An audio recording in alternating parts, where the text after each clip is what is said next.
രണ്ടാമത്തെ തവണയാണ് കടുവ ആടിനെ കടിച്ചു കൊല്ലുന്നത്. വാർത്തയുടെ വിവരങ്ങൾ രാജേഷ് ശ്രീനിവാസാണ് പങ്കുവച്ചത്.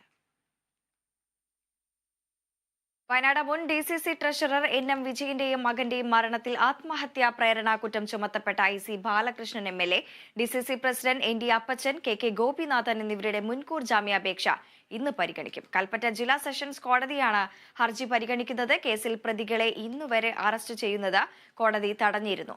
ജാമ്യാപേക്ഷ തള്ളിയാൽ ഹൈക്കോടതിയെ സമീപിക്കാനാണ് നീക്കം. 3 പ്രതികളും നിലവിൽ ഒളിവിലാണ്. വിജയന്റെ ആത്മഹത്യാക്കുറിപ്പ് പുറത്തു വന്നതിന് പിന്നാലെയാണ് IC ബാലകൃഷ്ണൻ അടക്കമുള്ളവർക്കെതിരെ പോലീസ് ആത്മഹത്യാ പ്രേരണാ കുറ്റം ചുമത്തി കേസെടുത്തത്.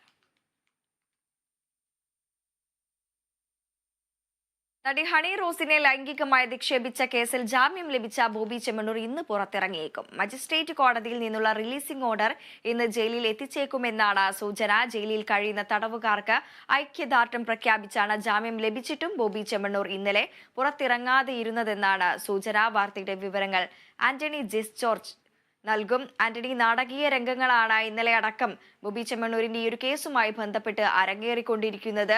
ഈ ജാമ്യം ലഭിച്ചിട്ട് പോലും ബോബി ചെമ്മണ്ണൂർ ഇന്നലെ പുറത്തിറങ്ങാതിരിക്കുന്നു. വിവരങ്ങൾ എങ്ങനെ?